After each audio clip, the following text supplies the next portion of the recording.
Good evening, sir. I've made you the host.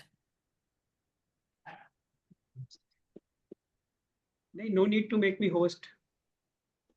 You are recording, so there's no problem. Okay, sir. Just remove that waiting room and other things, so that anybody wants to join, they can directly join. Yes, I'm already done.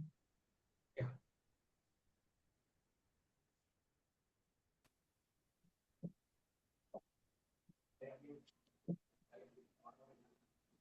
Shall we start? Namaste, Guruji. Namaste. Start.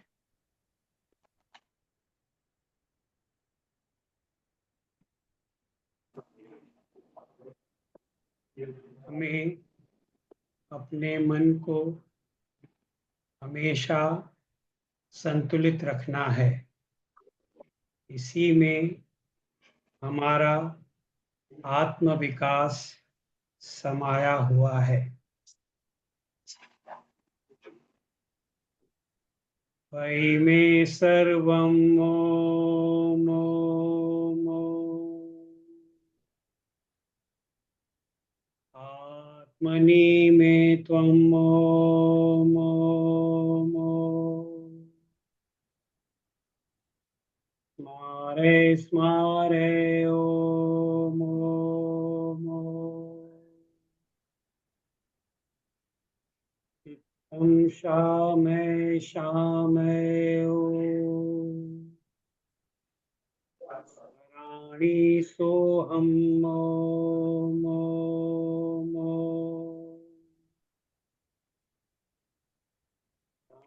शांतं चिन्मयम् ओम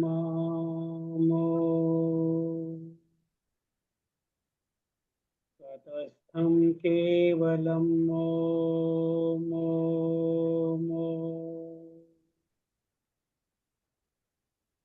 स्मरामि शुद्धम् ओम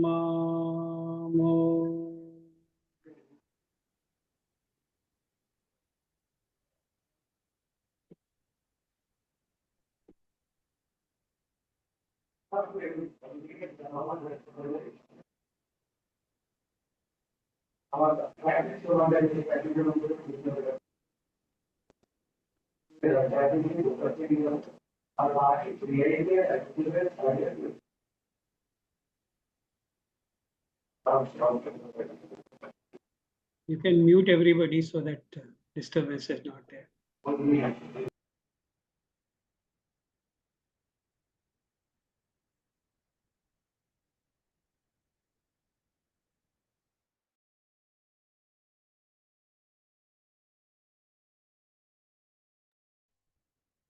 So last few sessions we have been talking about two different entities, the Prakriti and the Purush. Prakriti is what we are made up of, our body, and also there is a presence of Purush which normally escapes our attention. So in previous sutra, we saw how when the vritti stop, yogas चित्त वृत्ति निरोध, जैसे ही चित्त की वृत्तियों का निरोध होता है तब क्या होता है, दृष्टा अपने स्वरूप में स्थापित हो जाता है। चेतना, शुद्ध चैतन्य, प्योर कॉन्शियसनेस, आत्मा, इसी आत्मा को परमात्मा का अंश भी कहते हैं, तो ईश्वर भी उसको हम लोग कह सकते हैं, क्योंकि ये ईश्वर की जो कल्पना है वो भी अगर हम देखेंगे तो ईश्वर तो बाहर के जगत में तो हमको दिखाई नहीं देगा, कभी मिलेगा भी नहीं। उसकी अगर प्राप्ति करनी है हमको अपने अंदर ही करनी पड़ेगी।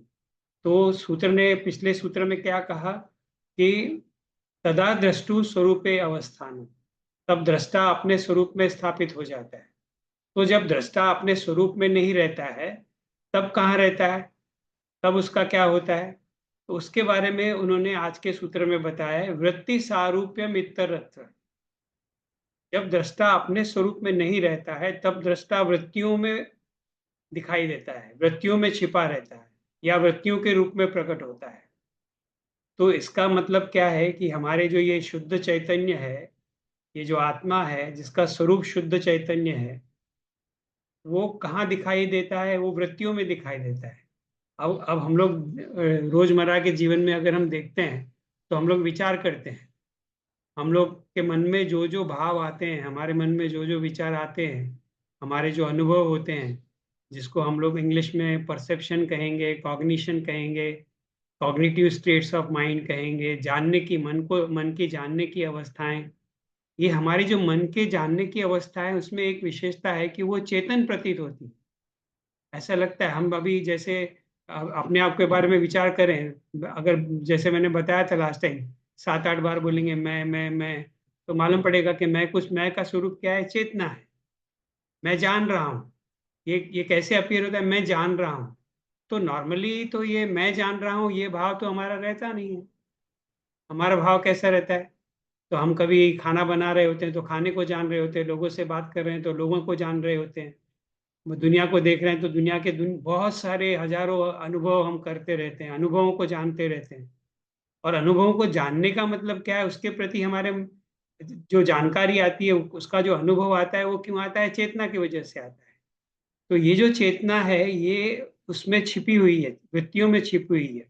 तो ये जो सूत्र है वो यही कह रहा है कि वृत्ति सारूप्यम इतरत्र। तो इसको हम लोगों ने जैसे देखा कि वृत्तियों को रोक देने पर दृष्टा पुरुष या चित्ती शक्ति, इसको चित्ती शक्ति भी कहते हैं, इसको साक्षी भी कहते हैं, इसको शुद्ध चैतन्य भी कहते हैं, इसको ब्रह्म भी कहते हैं, बहुत सारे नाम हैं उसके। तो वो जो है वो अपने स्वरूप में स्थित हो जाती है। अन्य समय पर यह दृष्टा चित्त के वृत्तियों से एकाकार होकर वृत्तियों जैसा लगता है। और वृत्तियां क्या है? ज्ञान का स्वरूप है, उसमें ज्ञान होता है। जब कभी हम कुछ ज्ञान जान रहे होते हैं, जब कभी कोई भी अनुभव हम करते हैं तो वो ज्ञान की अवस्था है, वो वृत्ति है। वृत्ति के द्वारा ही हम ज्ञान प्राप्त कर सकते हैं। जैसे हमने अभी बैठे बैठे बाहर देखा तो एक पेड़ दिखाई दिया, तो हमारे मन में ये वृत्ति उठेगी कि ये एक पेड़ है, तो ये विचार मन में आएगा, तो ये जानने की अवस्था है, ये अनुभव की अवस्था है। किसी में कोई व्यक्ति सामने आ गया तो उसको हमने देखा, तो फूल को देखा, तो कोई भी, अभी जैसे मैं आपको कुछ कुछ भी दिखाऊं तो ये जैसे मैं दिखाऊंगा, जैसे मैंने ये दिखाया तो आपके मन में वृत्ति उठी, और वृत्ति ने ये कहा कि ये अमुक चीज है, ये बॉटल है, पानी की बॉटल है। तो ये सब चेतना का स्वरूप है, इसमें ही हमारी चेतना छिपी हुई है। और सुबह से लेकर शाम तक ये चलते रहती है। जब से हम लोग पैदा हुए हैं तब से ये वृत्तियां चली रही हैं, कभी वृत्तियां रुकती नहीं है। और यहाँ तक कि नींद में भी ये वृत्तियां चलते रहती हैं। नींद में भी सपने देखते हैं हम लोग, या कुछ विचार चलते हैं, या शरीर तभी अगर टेंस रहता है तो करवट बदलते हैं, अच्छे से अच्छी मन की स्थिति नहीं रहती है, शांत स्थिति नहीं रहती है, डिस्टर्ब माइंड रहता है। ये सब की सब मन की अवस्थाएं हैं, ये सब मन की वृत्तियां हैं। तो हर जिस क्षण में हम जो जान रहे होते हैं वो हमारी वृत्ति होती है। अभी इस क्षण में आप जो भी जान रहे हैं, मैं जो भी जान रहा हूं, वो हमारी वृत्तियां हैं। तो ये वृत्तियों में क्या छुपा हुआ है? ये वृत्तियों में चेतना छुपी हुई है। तो हमारा पूरा व्यक्तित्व या चित्त या बुद्धि दो अलग अलग वस्तुओं से बने हैं, और ये दोनों में कुछ समानताएं हैं, कुछ असमानताएं हैं। तो समानताएं क्या है? जैसे पुरुष जो है वो इटर्नल है, नित्य है, और वो कभी बदलता नहीं। चेतना कभी बदलती नहीं, चेतना हमेशा एक जैसी रहती है। लेकिन उसके विरुद्ध जो प्रकृति है वो हमेशा परिवर्तन होते रहता है उसमें। प्रकृति भी इटर्नल है। तो सांख्य और योग के अनुसार संसार में दो पदार्थ जो हैं, जो दो वस्तुएं जो है वो नित्य है, पुरुष और प्रकृति। तो ये प्रकृति भी नित्य है, लेकिन प्रकृति में बदलाव आते रहते हैं। जैसे हमारी बुद्धि में बदलाव, हमारी बुद्धि प्रकृति से बनी हुई है, इसलिए हमारी बुद्धि में बार बार बदलाव आते रहते हैं। कभी भी एक दो क्षण के लिए भी एक जैसी बुद्धि नहीं रहती है, बदलते रहती है। हर क्षण में हमारे विचार बदलते रहते हैं, हर क्षण में हमारी वृत्तियां बदलते रहती है। तो दोनों में ये समानता है कि इटर्नल है, लेकिन दोनों में असमानता क्या है? कि वृत्तियां बदलते रहती है, पुरुष कभी बदलता नहीं, चेतना कभी बदलती नहीं। और जो वृत्तियां बदलती है वो क्यों बदलती है? क्योंकि वहां पे तीन गुण हैं, सत्व, रजस और तमस। तो लास्ट टाइम हम लोग उसके बारे में सेशन जो एंड किया था वो सत्व, रजस, तमस पे हमने सेशन एंड किया था। तभी किसी ने कहा था कि पत्थर में कैसे सत्व, रजस, तमस दिखाई देता है। तो सत्व का काम क्या है? जानना, जानना, ज्ञान। और रजस का काम क्या है? एक्टिविटी, एनर्जी, शक्ति, मूवमेंट करते रहना, ये रजस का काम है। तमस का काम क्या है? जड़ता, स्थिरता, किसी चीज को आकार देना। तो संसार की कोई भी चीज ऐसी नहीं है जिसमें शक्ति नहीं है, कोई भी चीज ऐसी नहीं है कि जिसमें तमस का आकार नहीं हो, और कोई भी ऐसी चीज नहीं है जिसमें सत्व का के जानने युक्त बात नहीं हो। जैसे अभी मैंने आपको ये बॉटल दिखाया, तो ये बॉटल मैंने जैसे ही बॉटल दिखाया तो हमारे अंदर सात्विक गुण और चेतना की वजह से ये क्षमता है कि हम जान गए कि ये बॉटल है। अब ये बॉटल में सत्व रजस तमस कैसे आएगा? या लास्ट टाइम किसी ने पूछा था कि पत्थर में सत्व रजस तमस कैसे आएगा? तो पत्थर की एक आकृति है जो तमस के वजह से कभी बदलती नहीं। जब तक उसको कोई बाहर की शक्ति उसके ऊपर काम नहीं करेगी तब तक पत्थर अपना स्वरूप कभी नहीं बदलेगा, वो उसी स्वरूप में पड़ा रहेगा। लेकिन उसके अंदर रजस कैसे है? वो रजस पत्थर को वो शेप में पकड़ के रखता है। तो वो जो रजस की शक्ति है उसकी वजह से पत्थर पत्थर बना रहता है, और वो पत्थर जो है वो क्षीण भी हो रहा है। रजस की ताकत से वो क्षीण भी हो रहा है, रजस उसके ऊपर काम कर रहा है।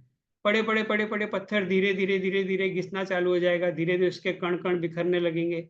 और क्योंकि रिलेटिवली हमारा तो जीवन काल बहुत ही कम है, 60 साल 70 साल है, लेकिन प्रकृति का जीवन काल अभी हम लोग देखते हैं कि पत्थर पहाड़ हैं जो वहाँ कितने लाखों साल पुराने पहाड़ हैं, उसमें लाखों साल पुरानी चट्टानें हैं, पर उनमें भी परिवर्तन आ रहा है, वो भी कभी एक जैसे नहीं रहते हैं।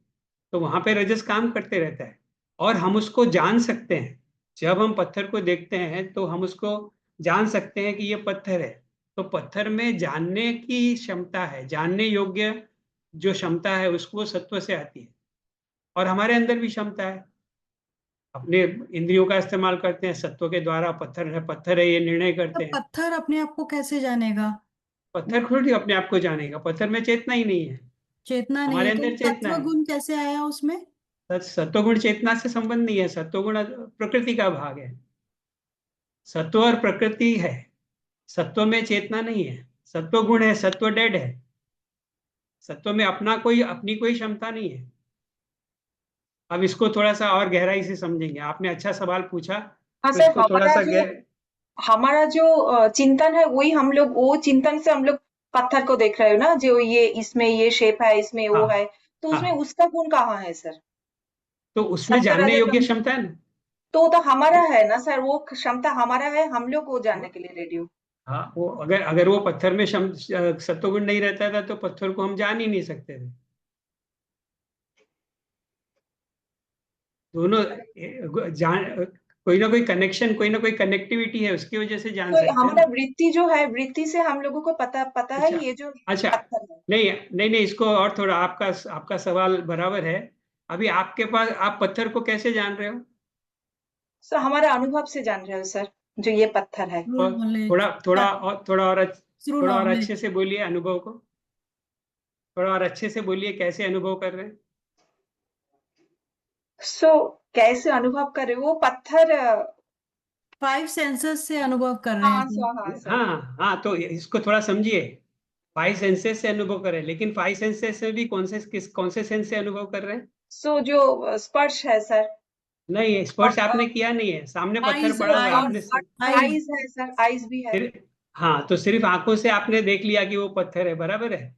तो वो हाँ पत्थर है, वो किस लिए मालूम पड़ रहा है? कि पत्थर में एक आकार है, हाँ तो वो आकार उसका सत्व है। और फिर जब आप उसको हाथ लगाएंगे तो पत्थर में एक कठोरता है, जो हाँ। कपास में नहीं है, जो कपड़े में नहीं है, जो पत्ती में नहीं है। तो आप पत्ती को एक एक हाथ में पेड़ की पत्ती को पकड़िए और एक हाथ में पत्थर को पकड़िए, तो दोनों में सत्व अलग अलग है, इसीलिए पत्ती का अनुभव अलग अलग आएगा और पत्थर का अनुभव अलग आएगा।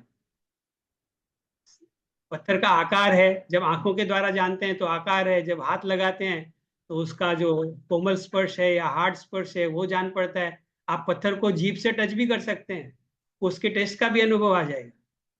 और एक पत्थर को दूसरे पत्थर से मारेंगे तो उसके अंदर कौन सा आवाज है वो भी मालूम पड़ जाएगा, और शायद सो वो स्मेल नहीं हमारा रहेगा उसमें। हमारा वो हमारा अनुभव है, पत्थर का क्या है सर अलग हाँ, तो से? अपने अनुभव द्वारा आप वस्तु को जान रहे हैं ना। हाँ हाँ। तो बट वस्तु में भी तो उसका वस्तु में भी उसका तो गुण सत्व कहाँ है? होना चाहिए। उसमें सत्व गुण नहीं रहेगा तो आप जान ही नहीं सके, पत्थर का आकार ही सत्व गुण है ना। ये बॉटल को आपने कैसे पहचाना कि ये बॉटल है? इसका तो हाँ। इसको तो आप बॉटल नहीं बोलेंगे। नहीं। तो इसके अंदर जो सत्व है वो बॉटल को बॉटल बना रहा है, और इसके अंदर जो सत्व है वो मोबाइल को मोबाइल बना रहा है। अगर ये नहीं होता था तो इनमें ये आकार भी नहीं रहते थे, ये जानकारी भी नहीं रहती। कोई वस्तु को जानने के लिए दो चीजों की जरूरत पड़ती है। अभी अभी समझो सामने कुछ भी नहीं है तो आप कुछ भी नहीं जानोगे। नहीं। तो अगर आप सोचते हैं कि मेरे जानने में इतनी ताकत है कि सब कुछ जान सकता है, तो आपके सामने अगर कुछ नहीं है तो आप क्या जानोगे? इसका मतलब कोई सत्व का अर्थ क्या है? सत्ता। सत्ता। जो चीज है उसी को आप जानोगे ना। जो नहीं है उसको आप कैसे जानोगे? बराबर है सर। थोड़ा समझ में आएगा। अभी और आगे देखते हैं। पुरुष की उपस्थिति में सत्व गुण पुरुष जैसा चेतन लगता है।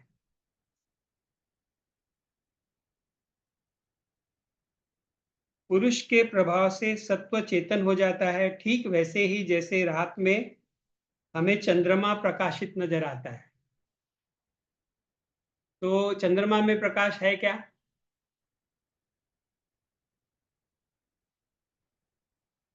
चंद्रमा में किसका प्रकाश है? सूर्य का। सूर्य का सर। सूर्य का प्रकाश नहीं होता, लेकिन जिसको मालूम नहीं है सूर्य का प्रकाश है, छोटा बच्चा है, उसको मालूम नहीं है कि सूर्य के प्रकाश से चंद्रमा में प्रकाश है, तो वो क्या बोलेगा? सो अपनी वृत्तियों से अनुभव करेंगे, आंखों से देखेंगे उसमें प्रकाश आ रहा है सर। नहीं, पहले आप इसको समझ लीजिए। पहले इसको आप समझ लीजिए। छोटे बच्चे को मालूम नहीं है कि चंद्रमा में सूर्य का प्रकाश पड़ने से हमको रात को चंद्रमा दिखाई देता है, तो वो क्या समझेगा? चंद्रमा में प्रकाश है ऐसा ही चंद्रमा समझेगा। में हाँ। प्रकाश है, वही समझेगा। तो उसी तरीके से हमारी बुद्धि में प्रकाश नहीं रहता है। हमारी बुद्धि में चेतना नहीं रहती है। चेतना कहाँ से आ रही है? पुरुष से आ रही है।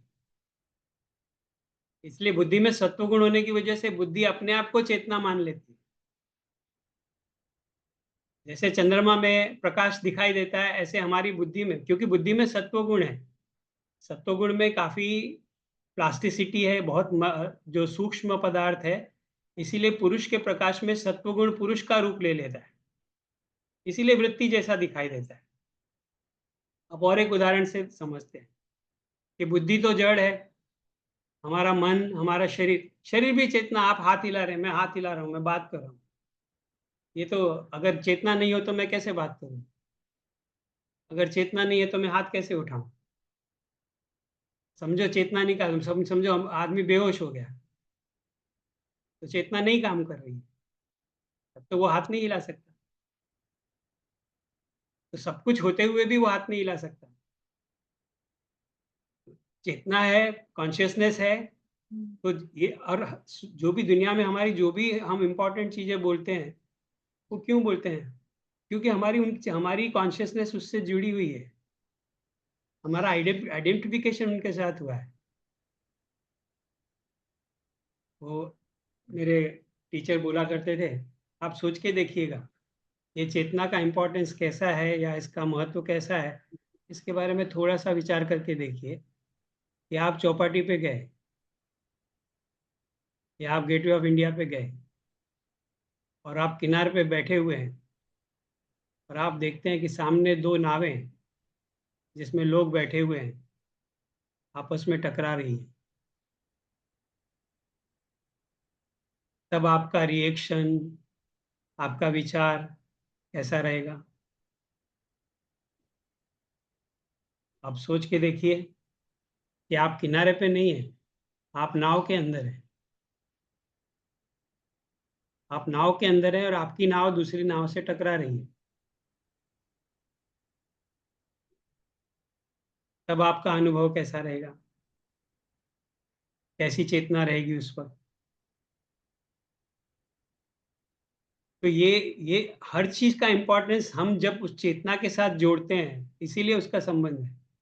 अभी ये क्लास में हम लोग जो आपस में यहाँ बैठे हैं, हम लोग जो इस क्लास से जुड़े हुए हैं, जो इस क्लास में डिस्कस कर रहे हैं, उसके लिए ये क्लास महत्व का है।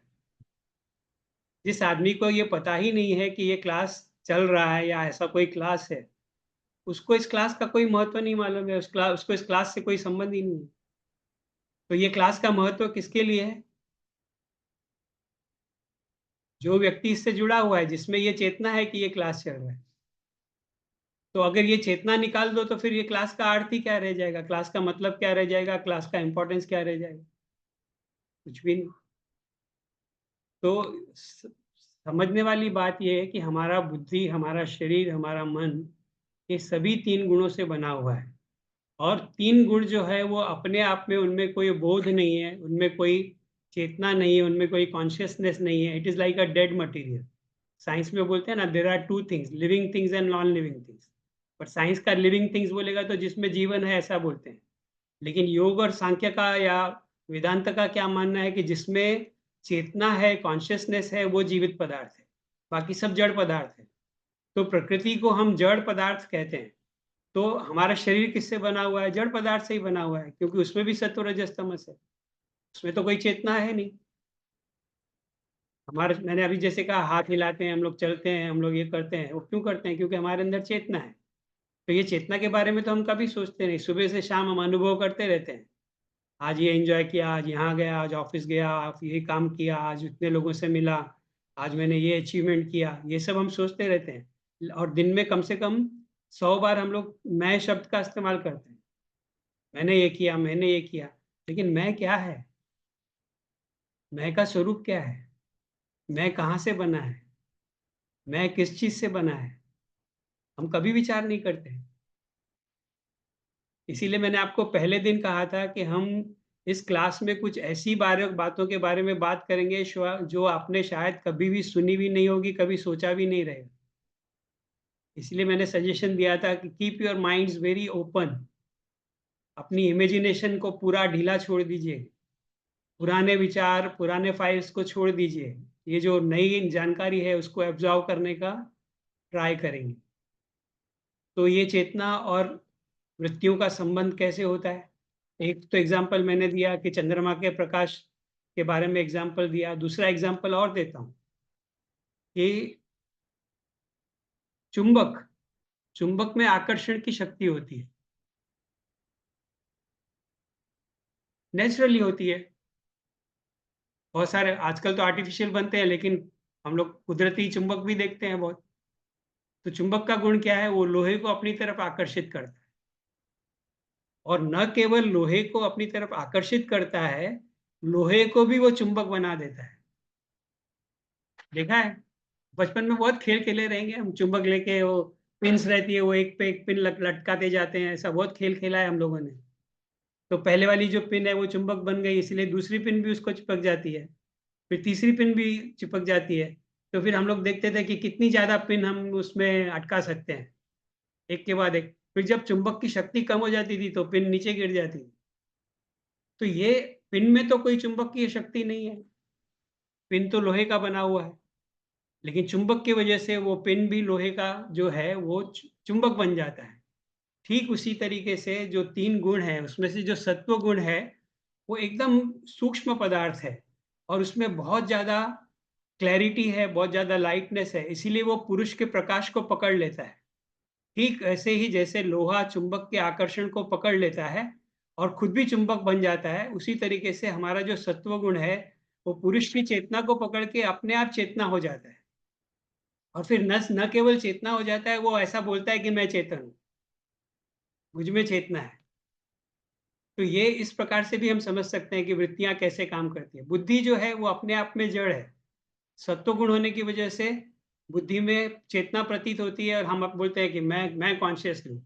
और पुरुष के प्रकाश में जब सत्व काम करता है तो एक नई एंटिटी तैयार होती है जिसको हम कहते हैं मैं, सेल्फ अवेयरनेस।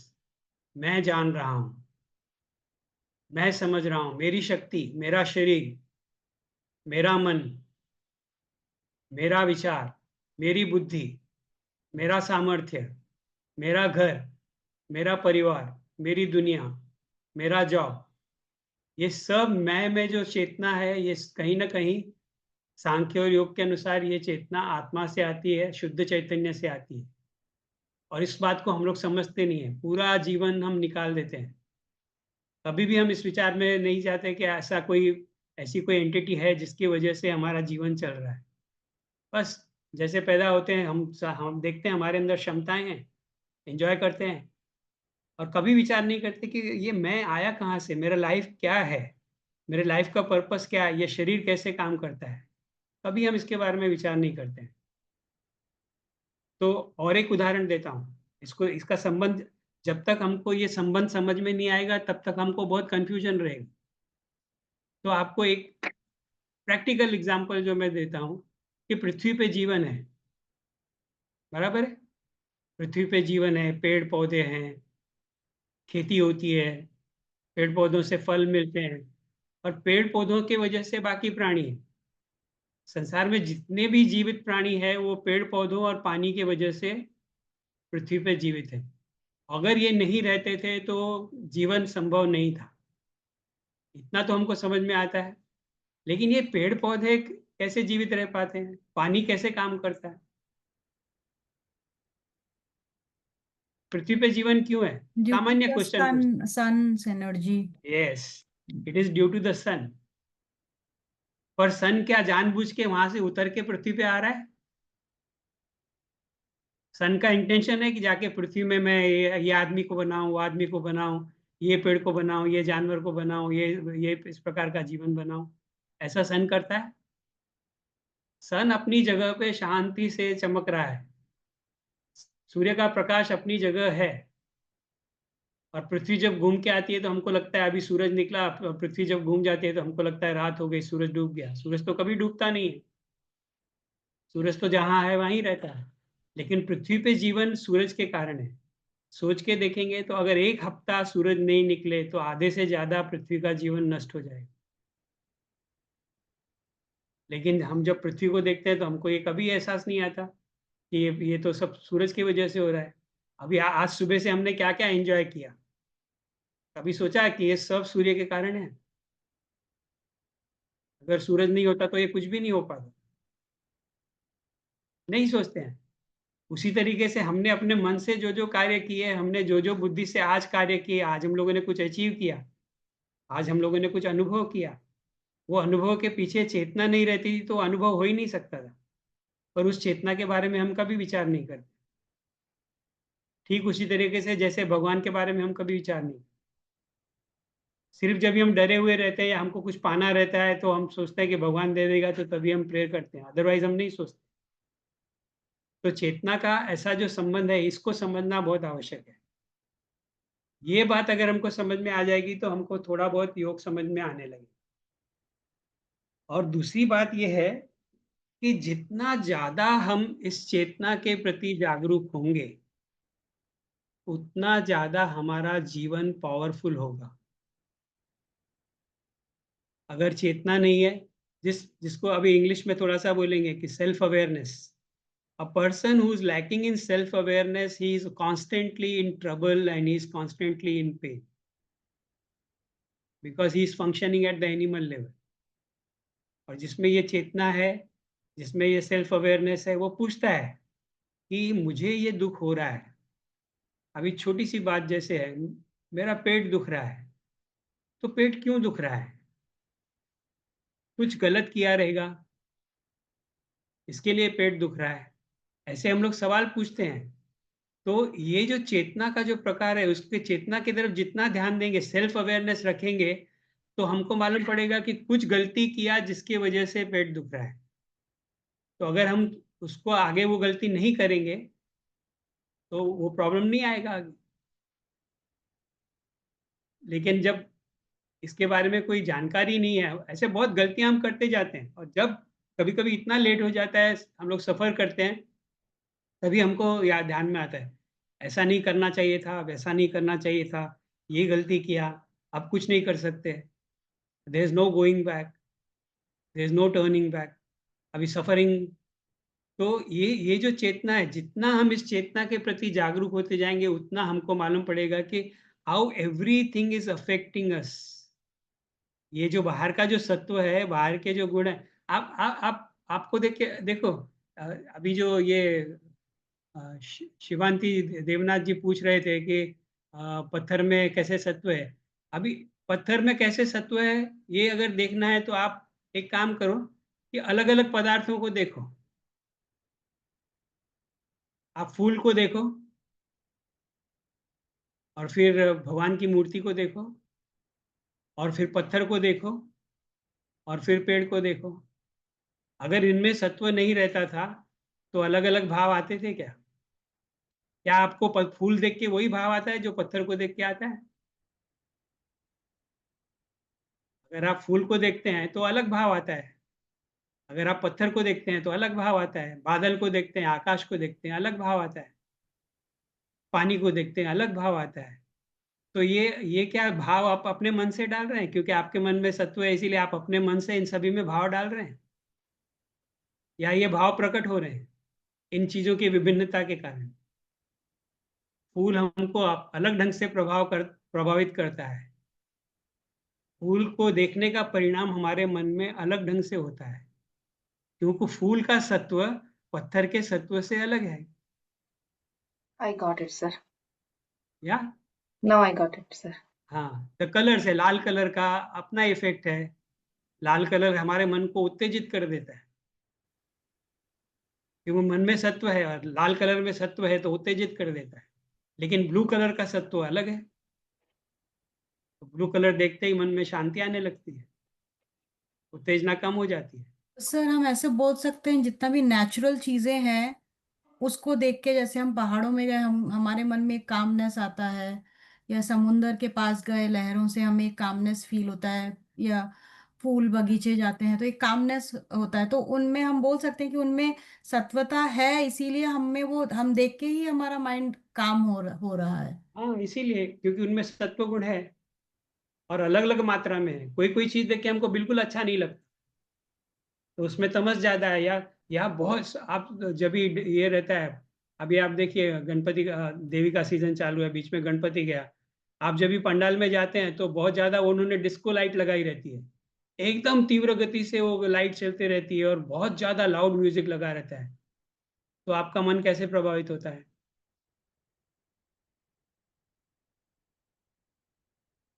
उसी तरीके से अगर कोई मंदिर में गए, सुबह सुबह लक्ष्मी का गाना चल रहा है या कोई कोई बहुत शांत भजन चल रहा है तो मन कैसे प्रभावित होता है?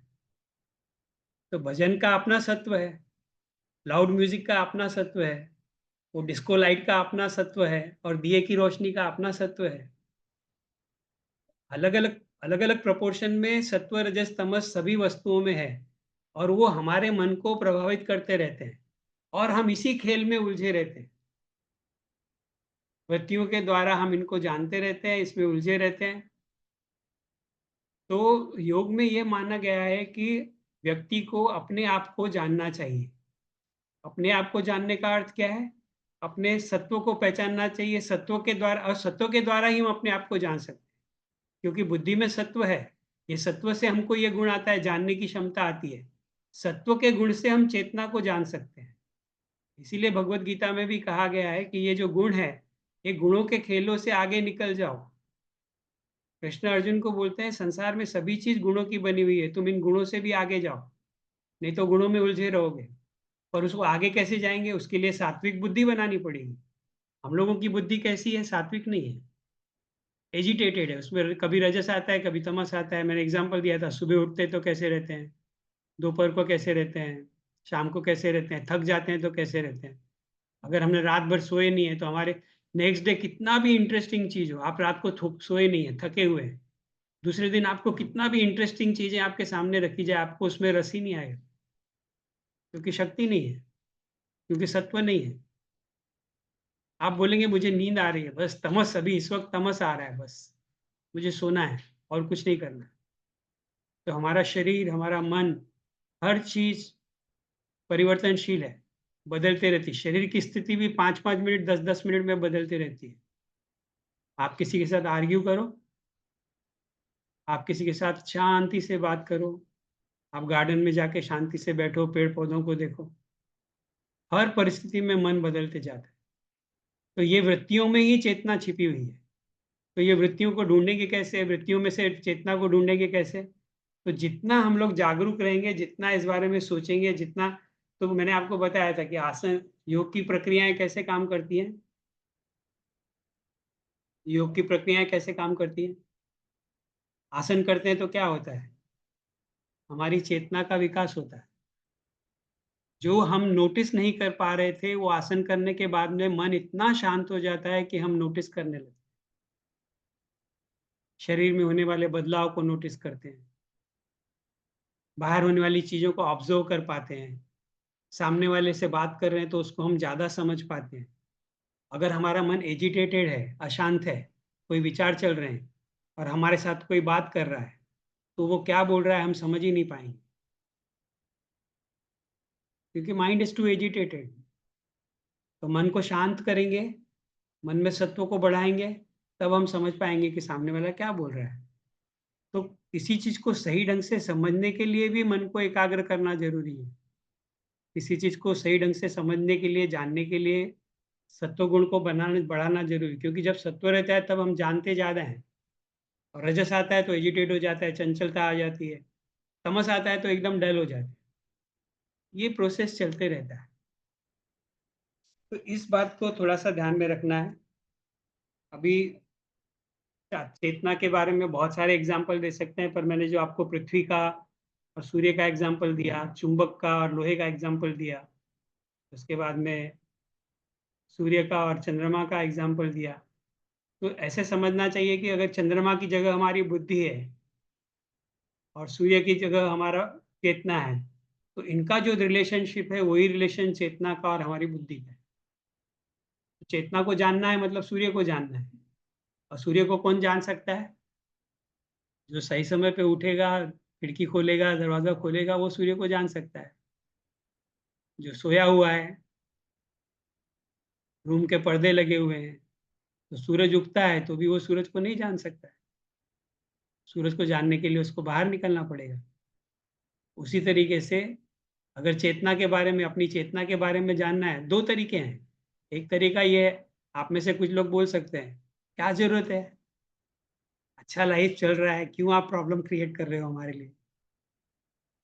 आप ऐसा भी बोल सकते हो, अरे अच्छा वाला जीवन चल रहा है, मैं खा पी रही हूँ, सब अच्छा चल रहा है, why should I think about all this? ज़रूरत क्या है? कोई ज़रूरत नहीं है। अगर हम सैटिस्फाइड हैं, ठीक उसी व्यक्ति की तरह जो देर देर तक सोते रहता है, सूरज उगता है तभी भी वो सोया रहता है, तो उसको सूरज दिखाई नहीं देता है। तो वो सोए रह सकता है, उसकी चॉइस है, उसकी फ्रीडम है वो। लेकिन कोई व्यक्ति बोलता है नहीं मुझे देखना है, वो उठता है, कष्ट उठाता है, बाहर निकलता है, खिड़की खोलता है, तो उसको सूरज दिखाई देता है। तो योग में ये बोलते हैं कि अगर हम जागरूक होंगे, अगर हम समझेंगे कि अगर हम विचार करेंगे कि ये जीवन क्यों चल रहा है, तो हम शायद चेतना के बारे में जान सकें, अदरवाइज़ नहीं जान सकें। अदरवाइज़ लाइफ़ चल रहा है, अच्छे से चल रहा है, कोई प्रॉब्लम नहीं है। कभी-कभी लेकिन हम लोग डिससैटिस्फाई हो जाते हैं, कभी दुःख उसका कारण होता है।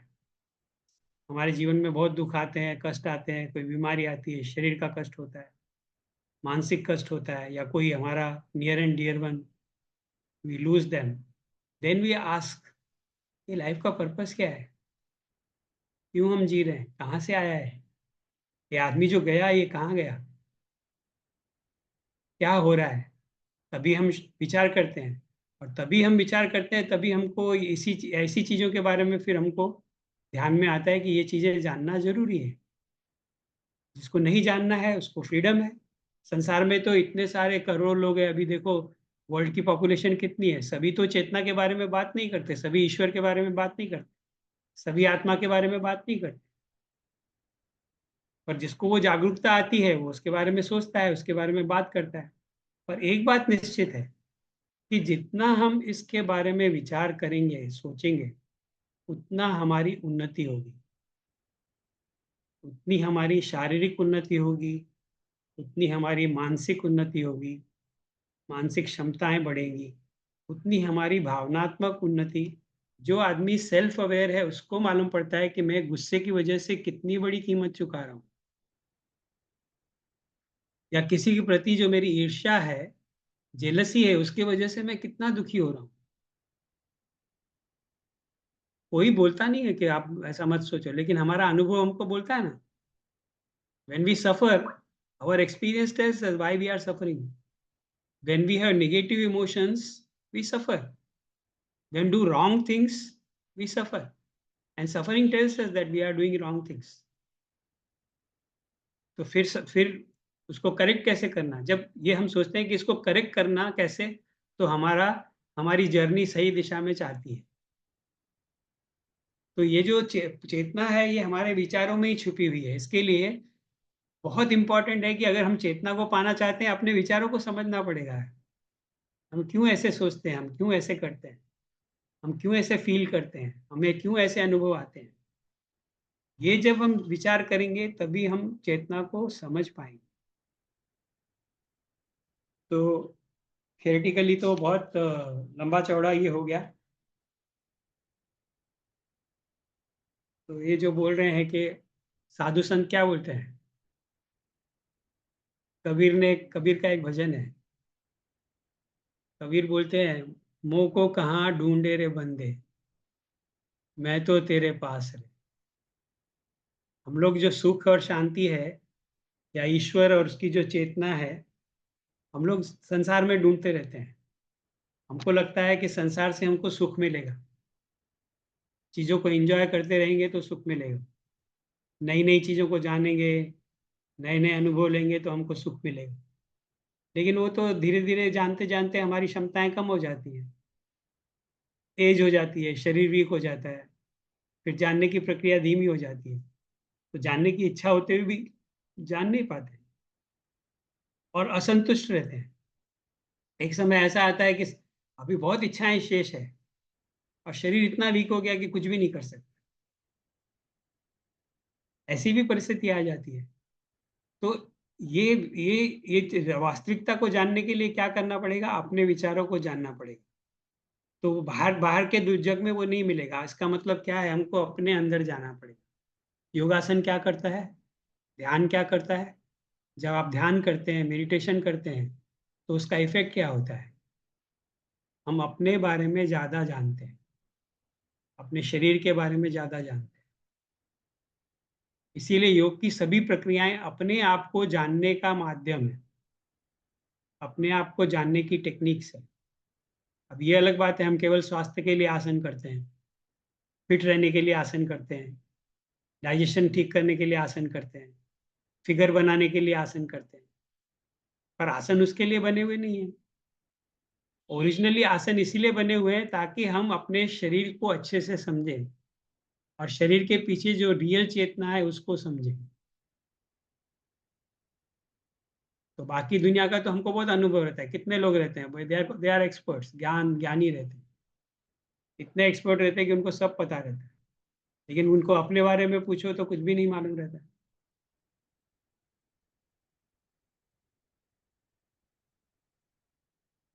एक बार बहुत सारे डॉक्टर्स का कैंप किया था, करीबन 200 डॉक्टर वो कैंप में आए थे योगा इंस्टीट्यूट में।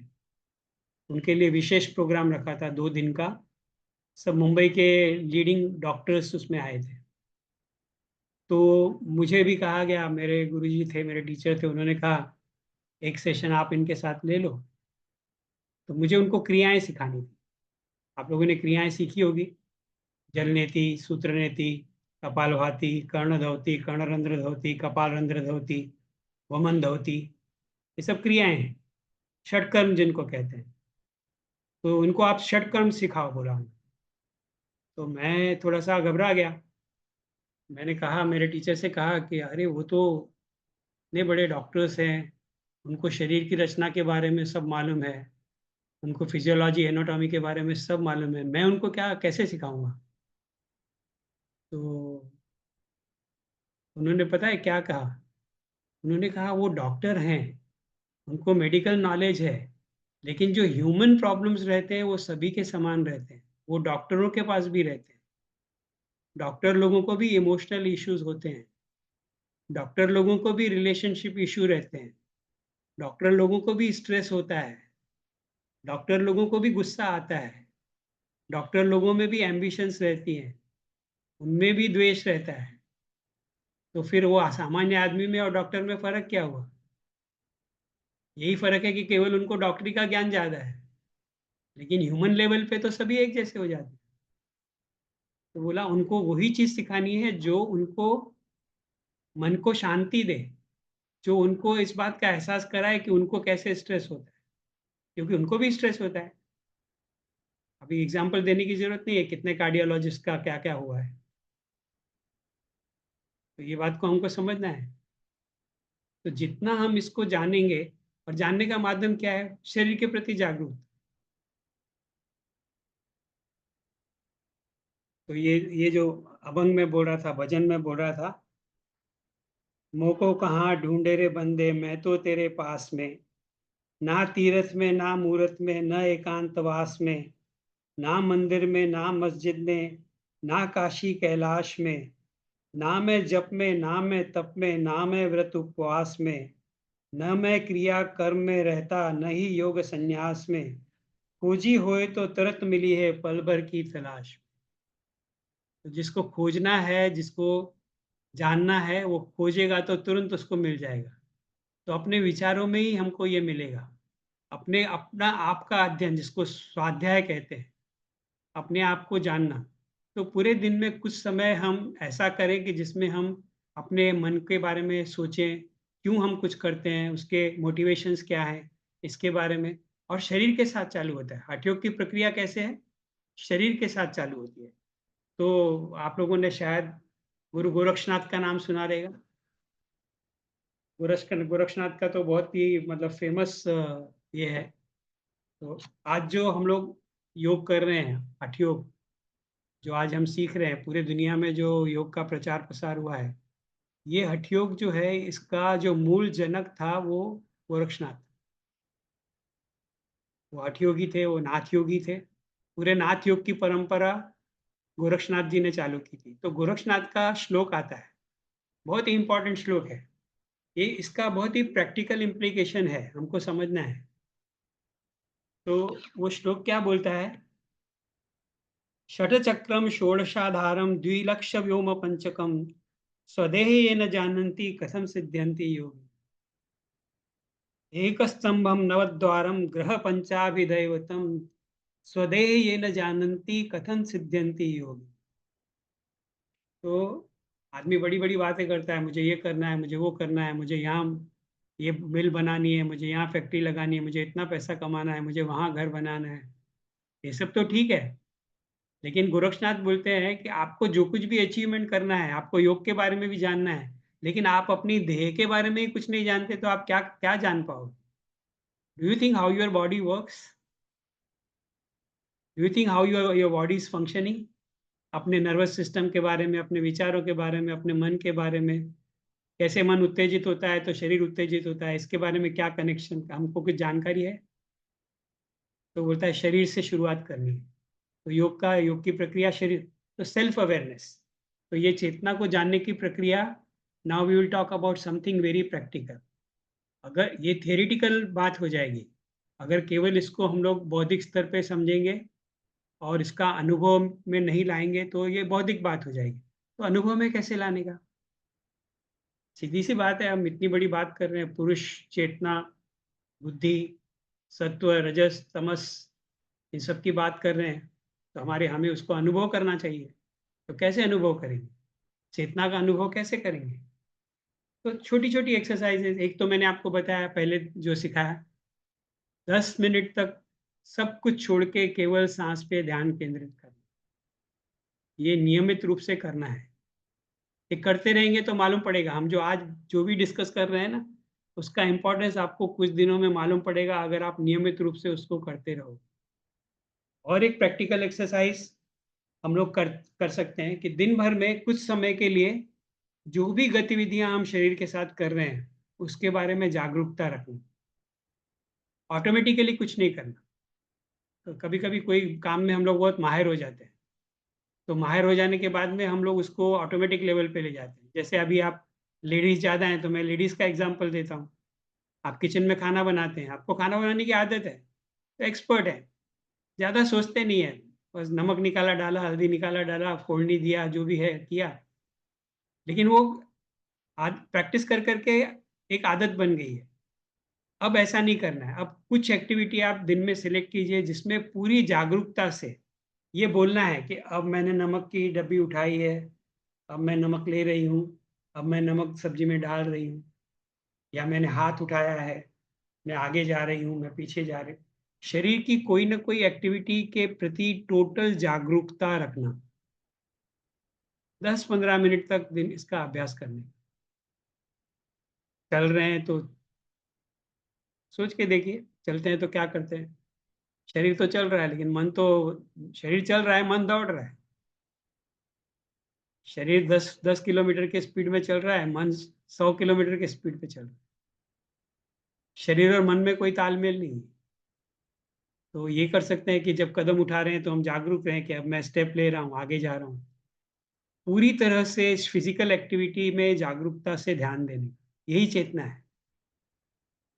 अब यही अवेयरनेस है, जो प्रैक्टिस ऑफ अवेयरनेस बोलते हैं ना, जागरूकता के साथ कोई चीज करना। जितनी चीजों के बारे में हम जागरूकता रखेंगे, उतना हमको इन बातों का अनुभव अच्छे से आने। तो सुबह मॉर्निंग वॉक के लिए जाते हैं तो ऐसे ही इधर उधर की बातों का विचार करने के बजाय अपने शरीर पे ध्यान देने का, कैसे कदम पड़ रहे हैं, कैसे स्पाइन है। अभी आप सोच के देखिए, मैं जो बोल रहा हूँ उसका इम्पोर्टेंस। अभी हम लोग करीबन 55 मिनट से बात कर रहे हैं। आप लोगों में से कितने लोगों का ध्यान अपने शरीर की तरफ गया कि आप सही बैठे हैं कि गलत बैठे हैं? जैसे ही मैंने कहा आप जागरूक हो गए, तब तक जागरूकता नहीं थी। आपका शरीर है लेकिन ध्यान नहीं है कैसे बैठे हैं। अगर गलत बैठे हैं तो थोड़ा बार बार पोजीशन चेंज करनी पड़ेगी। वो भी ध्यान में नहीं आता है, वो भी ऑटोमेटिक लेवल पे हो जाता है।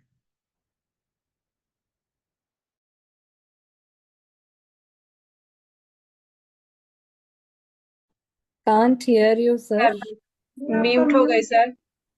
म्यूट हो गया। तो मैं तो मतलब क्लास लेता था तो बहुत बार मैं देखता था कि क्लास लेते बैठे हैं, 1-1 घंटे का क्लास है तो 1 घंटा बैठना है और बैठ के बात करनी है। और उसमें तो बार बार हर कोई पोजीशन बदलता था, हम लोग भी पोजीशन बदलते थे, क्योंकि 1 घंटा बैठना आसान नहीं है। पर वो जब भी पोजीशन बदल रहे हैं तो हमको ध्यान में रखना चाहिए कि कितना कंफर्टेबली हम बैठ सकते हैं, कितनी देर हम बिना हिले डुले बैठ सकते हैं। ये सब योग है, यही योग है। आसन में कितनी देर शांत बैठ सकते हैं, आसन में कितनी देर जागरूक रह सकते हैं, तो इसका अभ्यास करना है। तो ये अब ये एक्टिविटी क्या है, अगले हफ्ते तक नहीं है। जो मैंने आपको सांस पे ध्यान केंद्रित करने वाली बात बताई थी वो आपको जीवन भर करनी है, जीवन भर काम आएगी। और ये आज जो बात बता रहा हूँ कि शरीर के प्रति जागरूक रहिए, चलते समय जागरूक रहिए, घर में काम करते समय जागरूक रहिए, चलते समय कदम कैसे उठ रहे हैं, पीठ कैसे है, गर्दन कैसी है, हाथ कैसे है, थोड़ा जागरूक रहेंगे तो ये जीवन भर काम आएगा। और जैसे योग है, ऐसे ही एक चाइनीज टेक्निक भी होती है जिसको ताइची बोलते हैं। तो ताइची में वो स्टूडेंट्स को क्या बोलते हैं, आपने पिक्चर्स वगैरह देखी रहेगी कुछ, तो उसमें वो जो चल रहा होता है व्यक्ति, ताइची जो करता है, वो इतना आराम से चल रहा होता है कि उसको पूरा अवेयरनेस रहता है कहाँ जा रहा है, कैसे जा रहा है, वो किसी से टकराता नहीं। तो और एक एक्सरसाइज आप कर सकते हैं। आप लोग अगर बोरीवली में रहते हैं तो आपको मालूम है बोरीवली स्टेशन के पास कितनी गर्दी रहती है। तो कभी स्टेशन के पास जा रहे हैं तो ध्यान रख के चलिए कि किसी से भी टकराना नहीं है, पत्थर से भी टकराना नहीं है, खंबे से भी टकराना नहीं है, और किसी व्यक्ति से भी टकराना नहीं है। तो चल रहे हैं तो एकदम जागरूक होके, और थोड़ा कोई नजदीक आया तो एकदम अपन बॉडी एकदम अवेयरनेस के साथ में। ये बहुत बड़ी स्पिरिचुअल एक्सरसाइज है, इसको जीवन भर कर सकते हैं। आगे आप योगा नहीं सीखेंगे, नहीं बहुत कुछ करेंगे, तो भी अगर केवल ये चीज भी अब करना चालू करेंगे तो देखेंगे कितना परिवर्तन।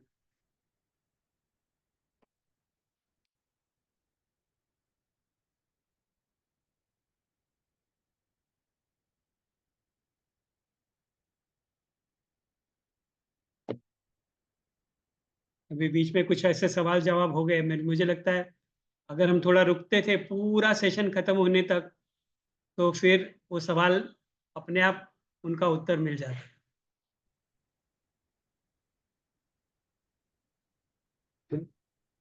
या सर एक क्वेश्चन पूछना था। हाँ जैसे कि आपने बोला ना कि प्रकृति में जो भी पदार्थ है सब में सत्व रजस तमस का गुण होता है। हाँ तो हम लोग जैसे पत्थर का ही जैसे आपने एग्जाम्पल दिया था, तो उसमें हमारी मन की किसी भी पदार्थ का मतलब मन की स्थिति से पता चलता है कि उसमें सत्व है रजस है या तमस है। अनुभव से पता चलता है। अगर अगर अनुभव से ही सत्व ना कि दोनों, उसमें कौन हाँ सा गुण है। हाँ, अगर अगर दो दो चीजों में हमारे अंदर और बाहर की वस्तु में अगर सत्व नहीं रहेगा तो उस वस्तु का अनुभव हमको होगा ही नहीं। अच्छा। The fact that we are knowing that thing, it shows that there is सत्व। हमारे अंदर तो है ही, क्योंकि जानने की क्षमता है, पर वस्तुओं में भी है। और अगर जैसे किसी वस्तु में रजस है तो वो हमें कैसे पता, उसका कैसा अनुभव आएगा। उसका अनुभव जैसे मैंने कहा कि बहुत ही डिस्को लाइट लगी हुई है, आप कितनी देर देखेंगे डिस्को लाइट की तरफ? 2-4 सेकंड से ज्यादा देखेंगे तो आपको पेन होना चालू हो जाएगा, तकलीफ होना चालू हो जाएगा। ये रजस का प्रभाव है, दुख, पेन। सर कोई कोई आप वॉकिंग कर रहे हैं, जब तक कंट्रोल में है तब तक कुछ नहीं होगा, लेकिन गति बहुत बढ़ गई, रजस बहुत बढ़ गया तो पेन होना चालू हो जाएगा, आप चल नहीं पाएंगे ज्यादा देर। Sir few people like pets, और कुछ लोगों को पेट से बहुत एवर्जन रहता है। तो अब कुत्ता वही है और हम अलग अलग हैं, तो इसको हम लोग कैसे कंपेयर करेंगे उसमें सत्वता और हम में सत्वता में? नहीं, हमारे अंदर जो पुराने संस्कार बने हुए हैं, जिस व्यक्ति को कुत्ता पसंद नहीं है उसको शायद कुत्ते के साथ में बचपन में बुरे अनुभव आए रहेंगे, तो ही स्टार्ट्स हेटिंग देम। और कोई व्यक्ति बहुत अकेला है, उसको कुत्ते से बहुत प्रेम मिला है, तो वो कुत्ते को बहुत प्रेम करेगा। तो हमारे अपने संस्कार उसको डिटरमिन करते हैं।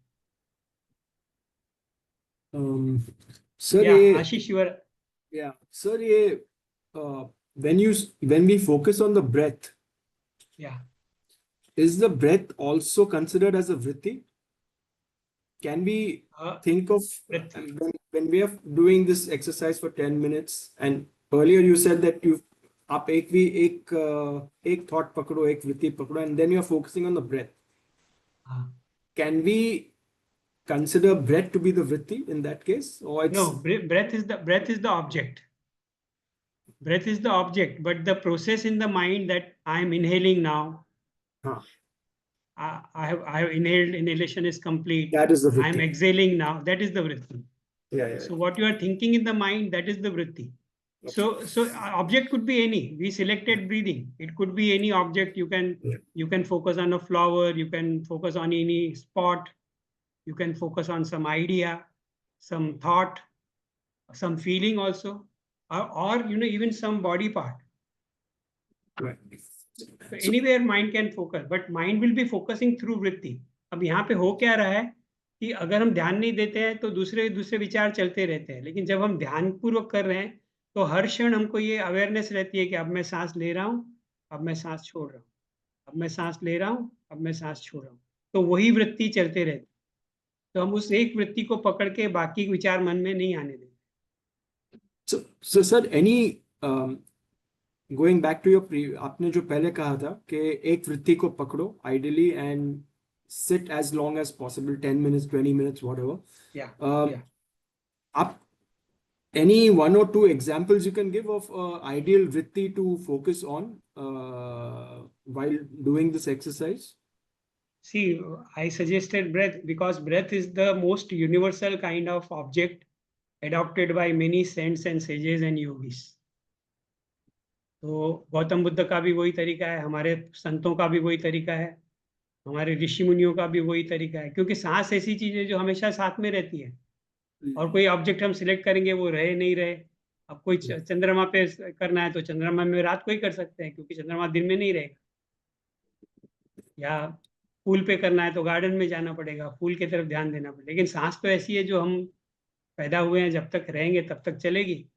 तो सांस की तरफ या तो फिर शरीर में कोई सी भाग के, जैसे हृदय है, हार्ट पे ध्यान केंद्रित कर सकते हैं, भ्रूमध्य है, नासिकाग्र है। तो योग में हम लोग देखेंगे कि ध्यान की प्रक्रियाओं में अलग अलग ऑब्जेक्ट्स सेलेक्ट करते हैं। कोई भी वो इफेक्टिव है। जो हमारे मन को भाता है उसमें हम लोग ध्यान केंद्रित कर सकते सर अगर ओम का मन ही मन में ओम ओम को एक ऑब्जेक्ट, इट्स नॉट हाँ, एन ऑब्जेक्ट बट वो भी दैट हो इज सकता आल्सो है, वो भी हो कंसिडर्ड एज एन सकता ऑब्जेक्ट है। Sir, Om is yes also yes considered. Yes, it is a jap. Thank you sir. That is also holding on to vritti, क्योंकि जप में आप एक वृत्ति को पकड़ के, एक ही So is वृत्ति Om को, a vritti in that case? Is Om yeah, a vritti? the what goes on in the mind when you say om, what comes into your mind, that is वृत्ति। आप ओम बोल रहे हो, अभी आपने, मैंने कहा पत्थर, तो आपके मन में क्या आया? मैं कहता हूँ राम, राम, आपके मन में क्या आया? भगवान, yeah, देवी, whatever. देवी, देवी कहते ही आपके मन में क्या आया? जो आपके मन में आया वो वृत्ति है। Hmm. You are Okay, mute. no, I can hear. I'm not on mute. I can hear you, sir. No, she is asking, she is mute, I think. Kusuma, you are mute. Can't hear you.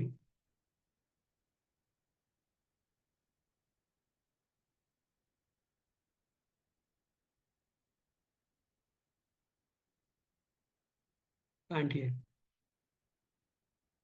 You can type in chat box. Sir मैं बात कर सकती हूँ संजीवनी? हाँ जी।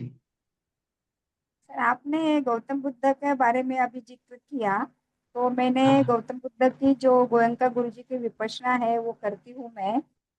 हाँ, तो वहां पर हमें बताया जाता है कि सिर से पाँव तक एक एक पार्ट को देखना है, उसके तरफ ही। तो वो देखना ये वृत्ति है या जब हम पार्ट के तरफ देखते हैं ये वृत्ति है? जो देखना है वो वृत्ति है। तो अच्छा। देख रहे हैं मतलब आप ऐसे ही बैठे हुए हैं तो आपके मन में दुनिया भर के विचार उठते रहेंगे, हाँ, लेकिन आप जब सर से, पैर से लेकर सर तक का निरीक्षण कर रहे हैं तो आपका ध्यान पूरी तरह से अपने शरीर में केंद्रित है। शरीर पे लगना तो चाहिए। जो वृत्तियां उठ रही है वो शरीर के संबंध में ही उठ रही है। हाँ, और दूसरा मैं सवाल आपका, ये है। हाँ, तो सर ना अभी मतलब अभी मैं 2015 से करती हूँ विपश्यना, बीच में गैप भी हो जाता है। तो ना आपने ऐसा अभी बताया वो सही है कि जब आप कैसे बैठे हैं, तो वहां पर जब हम बैठते हैं विपश्यना के लिए 1 घंटे का वो रहता है, बीच में गैप फिर देते हैं और बैठते हैं। तो ना फिर पैर में दर्द होने लगता है तो हमारा ध्यान निकल जाता है।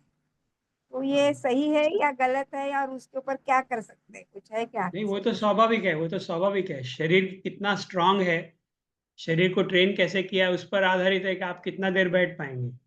हाँ, धीरे, लेकिन अगर रोज करते हैं तो हमारे शरीर की क्षमता का विकास होता है, विकास। उन्नति होती है। ये मैं योगा वगैरह इसीलिए मैं मेरे फिर ध्यान में आया कि अगर शरीर मजबूत करेंगे तो ही हम, मेरा एक्चुअली इंटेंशन वही है सब करने का, ताकि मैं विपश्यना में जास्ती टाइम, कम से कम 1 घंटा तो भी मन लगा के बैठ बैठ सकूं। सके, हाँ, अच्छी बात है, ये मैं अच्छी बात है। ये मेरा विचार। तो यही शरीर को मजबूत करना है योग वगैरह करके, या हमारा खुराक वगैरह अच्छा करके, विचार हाँ, पॉजिटिव करके हम कर सकते हैं ना sir? Correct, okay. Correct, correct. Okay. Okay, we leave it here. हाँ, थैंक यू सर। नमस्ते everyone. Thank you Thank you, सर। sir. Thank you. Thank you. Thank you sir. Thank you, everyone. sir. Thank you, sir. Thank you sir.